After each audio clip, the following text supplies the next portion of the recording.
Hallo und herzlich willkommen zu einem neuen Video von Togo Reisemobile.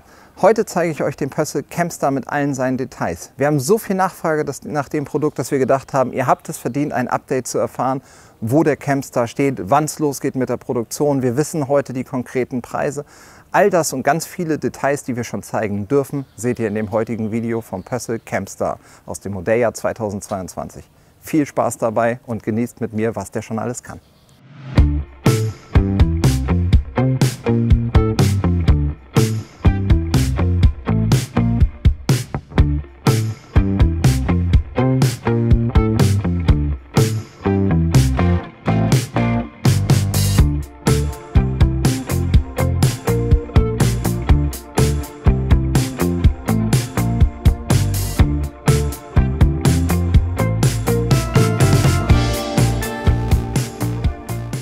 Ja, herzlich willkommen. Ein paar erste Eindrücke habt ihr eben gesehen, aber wir gehen jetzt mal genau rum und gucken uns an, was der Campstar so kann.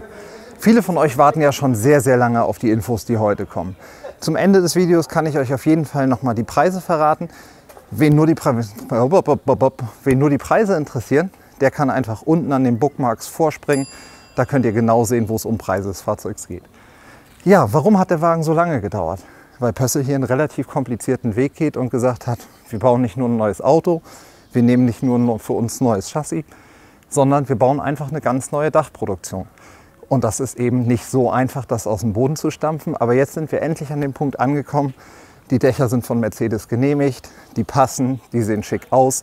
Und wir haben ein Fahrzeug, was jetzt so auch in Serie produziert wird. Das ist immer noch ein Fahrzeug, was so ein bisschen Prototypenstatus hat. Wir werden wenn es gut läuft, August, vielleicht auch erst September, die endgültigen Autos bei uns in Stove haben. Und dann gehen wir ganz genau im Detail drauf ein. Aber heute, glaube ich, kann man schon sehr genau sehen, wo es hingeht. Und ihr wisst hinterher auf jeden Fall, ob der Vanstar oder Campstar, beides haben wir heute für euch gefilmt, für euch die richtige Alternative ist. Was Pössl, finde ich, ganz geschickt macht, ist, dass sie bei dem Dach, wenn man die Dachform selber macht, kann man ja alles selber entwickeln, viele Details von der Mercedes-Formsprache aufnehmen. Wir müssen vielleicht einmal vor das Fahrzeug gehen. Der Mercedes hat hier unten, wenn man sich so diese Kühlergrillspange anschaut, das ist zum Beispiel das, was ihr hier oben im Dach wiederfindet. Das sind Linien, die sich hier nach unten weiter zeichnen. Oder auch wenn man von der Seite drauf guckt, dann haben wir hier, wenn ihr dem Schwung hier folgt, die Scheibe hoch, findet sich da oben im Dach wieder, macht hier so einen eleganten Schwung. Das Dach sieht aus wie von Mercedes entwickelt und wie genau für das Fahrzeug gemacht. Ist es ja im Prinzip auch nur halt von Pössl selber. Das Tolle an dem Wagen ist, dass so wie er hier steht, wir 1,94 Fahrzeughöhe haben. Das heißt, ihr könnt, wenn ihr wollt, ein Allradfahrzeug mit 1,94 haben. Da könnt ihr noch eine Dachreling drauf haben und bleibt immer noch tiefgaragentauglich. Das heißt, das ist wirklich die Idee für Outdoor-Sport, für aktive Menschen oder so eine Dachreling, wenn man sie einfach nur haben will, weil es cool aussieht, eben auch eine tolle Geschichte. Ja, was hebt den Campstar von allen anderen Fahrzeugen, sowas wie ein VW California oder ein Mercedes Marco Polo ab? Das ist im Prinzip die zweite Schiebetür. Die ist beim Campstar, genau wie bei seinem kleinen Bruder Vanstar, serienmäßig. Und was bringt uns so eine zweite Schiebetür, wenn hier eine Küche steht? Im Prinzip nichts. Wenn man aber die Küche schwenkbar und klappbar macht, dann ist es eine total geile Idee. Und das muss man ganz klar so sagen. Hier ist es so, man löst die Küche unten. Das mache ich mal kurz.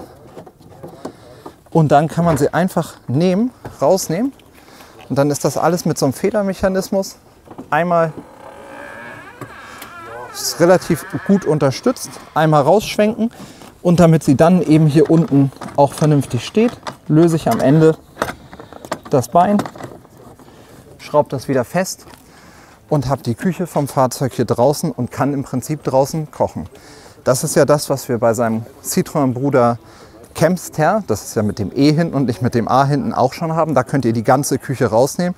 Hier ist die Idee im Prinzip auf die Spitze gespannt oder auf die Spitze getrieben und man kann die Küche halt immer rein und raus schwenken.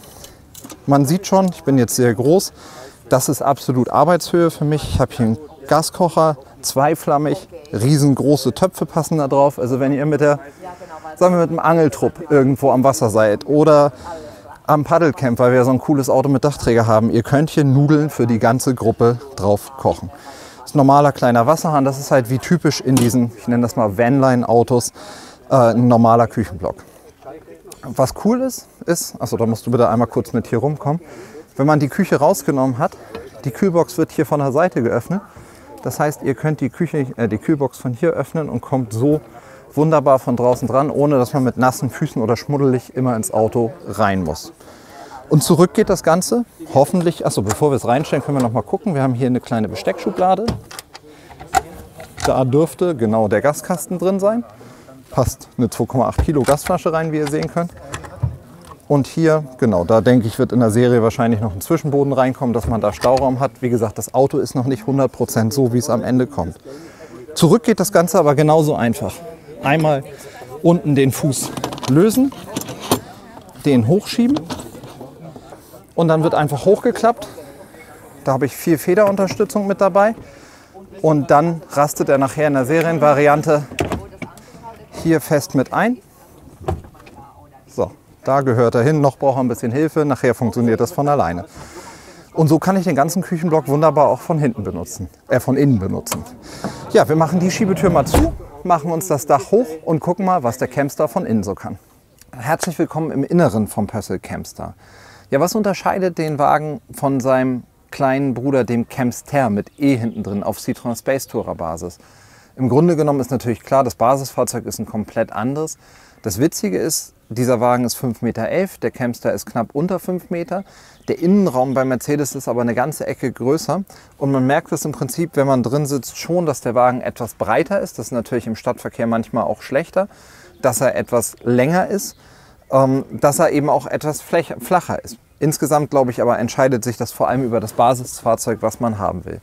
Von der Grundrissidee ist das hier ein klassischer Freizeitbully, würde ich es jetzt einfach mal nennen, weil Bully für mich so ein bisschen der Oberbegriff über all diese Fahrzeuge mit Aufstelldach ist. Nur wir haben hier ganz viele coole kleine Optionen, die woanders nicht drin sind. Wir haben eben zur Genüge uns angeguckt, wie das mit der Küche geregelt ist. Dann haben wir von der Aufteilung das ganz klassisch. Hier hinter die Kühlbox, das ist natürlich eine Kompressorkühlbox. Ich habe ehrlicherweise, haben wir die Preisliste noch nicht im Detail, ich weiß nur die Grundpreise, die ich euch nachher mitteile. Ich gehe mal davon aus, dass das wie bei dem Citroën Pendant eine Option sein wird, ob ihr die haben wollt oder nicht. Die ganze Steuereinheit. Ah, hier, guck mal, habe ich selber noch gar nicht gesehen.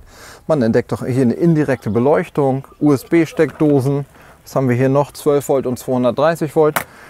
Geht nicht davon aus, dass alles, was wir heute sehen, Serie ist, aber da gehe ich mit euch nochmal Stück für Stück drauf ein. Ich glaube, wir machen das sogar nächste Woche so. Ich konfiguriere einfach mal mit euch zusammen unseren nächsten Campstar Vorführwagen und dann gehen wir die Liste mal durch und gucken uns an, was davon das Richtige ist und was nicht.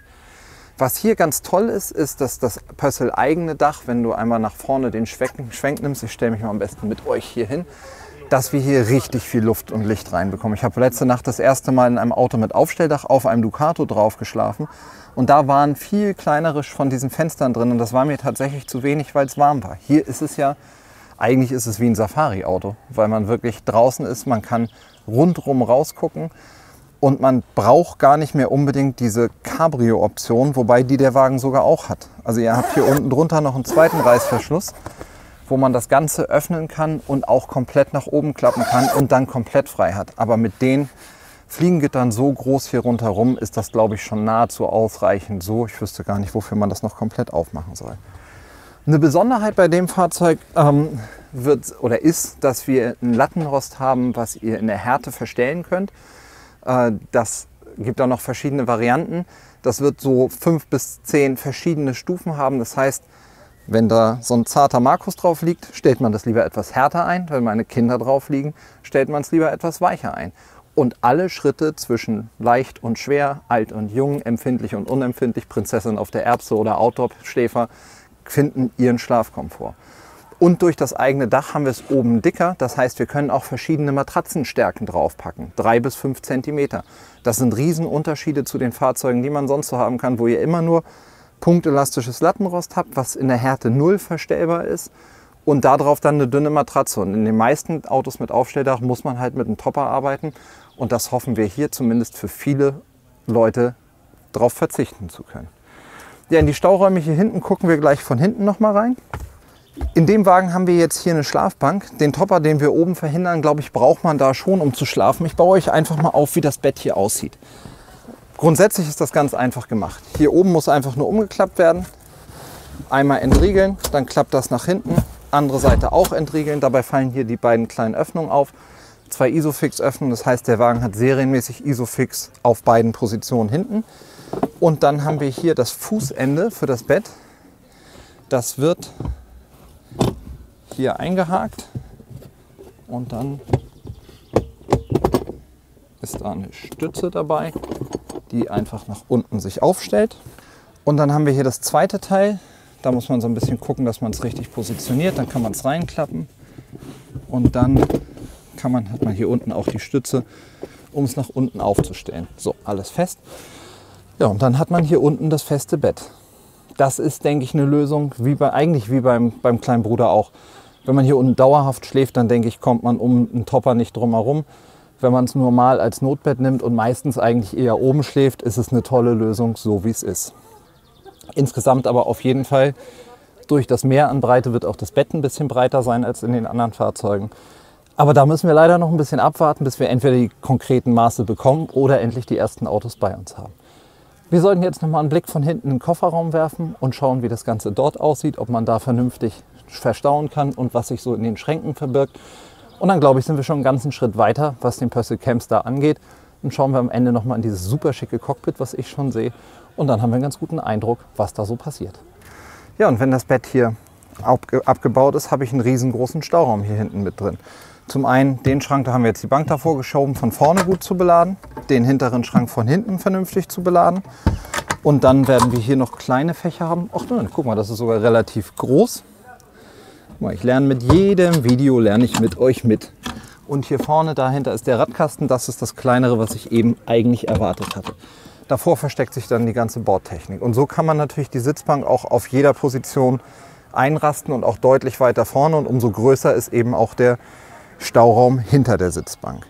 Insgesamt denke ich wirklich ein Fahrzeug, was eine echte Pkw-Alternative ist, weil ihr so diesen perfekten Zwitter habt aus zu viert richtig komfortabel fahren, zu viert im Notfall mal schlafen können. Das ist wohl eher eine Lösung für 2 bis 3 Personen, aber zu viert geht theoretisch auch. Und das Ganze eben preislich total attraktiv und vor allem für die ganzen Leute, die irgendwie auch so ein bisschen genauer so ein Fahrzeug durchrechnen. Wir haben hier ein Reisemobil in der Fahrzeugeintragung. Das heißt, wir sind in Sachen Steuern und vor allem Versicherung Reisemobil und damit deutlich günstiger, als wenn es irgendwie Büromobil oder normaler Pkw ist, was bei so einem California oder Marco Polo ganz häufig der Fall ist. Ja, und so sieht das Bett hier oben im Camstar aus. Zum einen ist es natürlich was man aus anderen Fahrzeugen mit Aufstelldach kennt. Der größte Unterschied ist halt das Lattenrost, was wirklich in der Härte verstellbar ist. Und dazu haben wir hier so eine Matratze, die es in verschiedenen Stärken geben wird. Wir wissen noch nicht genau wie, aber das werden wir in Kürze hoffentlich wissen. Das Ganze mit so einem Meshgewebe, dass man auch so wirklich vernünftig drauf liegen kann. Und wenn ich mir angucke, wie das teilweise bei anderen Fahrzeugen ist, dünne Matratze und nur so kleine Tellerfedern, dann ist das hier, glaube ich, schon ein richtig großer Schritt in Sachen Schlafkomfort. Aber natürlich immer in dem Gesamtvergleich mit anderen Fahrzeugen mit Aufstelldach. Das Dach ist natürlich wie bei allen anderen Fahrzeugen nach oben wegschwenkbar, dass man die volle Bewegungsfreiheit hat. Das, wodurch ihr reinguckt, ist übrigens diese, ich nenne das mal Cabrio-Funktion, mit dem Reißverschluss aufzumachen. Sie hat also auf jeden Fall eine Funktion, wenn ihr mal von draußen reinfilmen wollt und das nicht durch so ein Fliegengitter sein soll, dann kann man das auf jeden Fall machen. Und so kommt doch nochmal spürbar mehr Luft rein. Aber das geht dann auch einfach mit dem Reißverschluss untenrum einmal zu und dann ist auch das geschlossen und so bleiben es halt diese riesen Gitter mit dabei. Ja, das Cockpit. Man muss vielleicht hier an der Stelle nochmal ganz klar sagen, es wird den Camstar und auch den Vanstar wahlweise als Mercedes Vito, das ist so ein bisschen die etwas schlichtere, einfachere Variante, und als Mercedes V-Klasse geben. Technisch gesehen, Motorisierung, können die Fahrzeuge das Gleiche. Es unterscheidet sich vor allem im Cockpit und in der Mittelkonsole, wo jeder so ein bisschen gucken muss, was er haben mag. Preisliste habe ich von Anfang an versprochen. Jetzt muss ich selber mal nachgucken, damit ich keinen Quatsch erzähle. Wir haben hier, so wie der Wagen hier steht, ein Camstar, das heißt das komplette Wohnmobil hinten mit drin, auf dem Vito Tourer, also der Transporter-Variante als 114 CDI mit Heckantrieb und 9-Gang-Automatik, hat einen Grundpreis von 47.999 €. Für 49.999 € haben wir den 116 CDI, das ist diese etwas über 160 PS Variante, und die Top-Motorisierung der 124 CDI, das 24 steht dann quasi für 240 PS. Dann habt ihr einen Grundpreis vereint mit 51.999 €. Da wird sicherlich noch nicht ganz das Ende sein, aber ich kann sagen, wir haben so ein bisschen Präsentationen gesehen, Vergleich zu Wettbewerbsfahrzeugen, die Preisdifferenz, wenn man zum Beispiel ein Ventura dagegen stellt, wenn man Marco Polo dagegen stellt, wenn man California dagegen stellt, das werden wir in einem ausgiebigen Video nochmal ganz genau machen, weil ich das auch für mich selber wirklich wissen will. Ist teilweise gewaltig und erschreckend. Da müsst ihr wirklich aufpassen, wenn ihr euch so ein Auto bestellt, egal welches, das sind ja alles coole Autos, macht eine genaue Analyse und vergleicht, wie man so schön sagt, nicht Äpfel mit Birnen, sondern versucht wirklich die Birnen auf Apfelmaß zurechtzuschneiden auf beiden Seiten, damit ihr wirklich genau das habt, was da ist. Ja, es ist auf jeden Fall mega attraktiv. Wenn man die V-Klasse als Basis haben will, da ist dann schon sehr viel mehr Ausstattung mit drin. Ist der Grundpreis mit 163 PS, das ist bei der V-Klasse der kleinste Motor, als Campstar 58.699 € und mit den 240 PS 62.999 €, also knapp 63.000 €. Wir werden in Kürze die gesamte Preisliste haben und dann gehen wir das mal Stück für Stück durch. Ich will da jetzt auch nicht zu viel sagen, aber wahrscheinlich kommt da noch das eine oder andere dazu, wie bei allen anderen Fahrzeugen. Er ist aber schon von Haus aus relativ gut ausgestattet. So wie er hier steht, haben wir jetzt ein Lederlenkrad mit drin, haben in der V-Klasse diese Mittelkonsole mit dem Touchscreen und all solchen Dingen mit dabei. Der Wagen soll großartig fahren, da bin ich sehr gespannt und ich freue mich riesig drauf, wenn endlich der erste bei uns ist, damit ich auch probeweise selber mal fahren kann. Man braucht ja auch irgendwie einen Dienstwagen und mir haben die Autos das schon sehr, sehr angetan. Ja, sind wir viel weiter als vor einem Jahr. Ich erinnere mich noch an die Händlertagung vor einem Jahr. Da waren wir am See und haben gesagt, hey, bald kommt ein richtig cooler Wagen auf Mercedes bei uns auf dem Hof. Seid gespannt. Das hat jetzt sehr viel länger gedauert, aber wir haben halt einfach ganz klar gesagt, in dem Verbund mit Pössl zusammen, dass wir gesagt haben, wir schmeißen nicht irgendein Fahrzeug auf den Markt, was noch nicht fertig ist, sondern lasst uns das fertig machen und lieber warten, bis er gut dasteht. Im August, September werden die Autos dann wirklich die ersten bei uns Händlern stehen.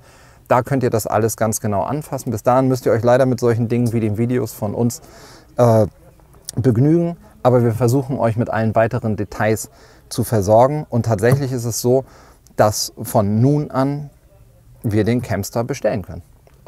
Und den Venster natürlich genauso. Ich freue mich auf jeden Fall auf euch.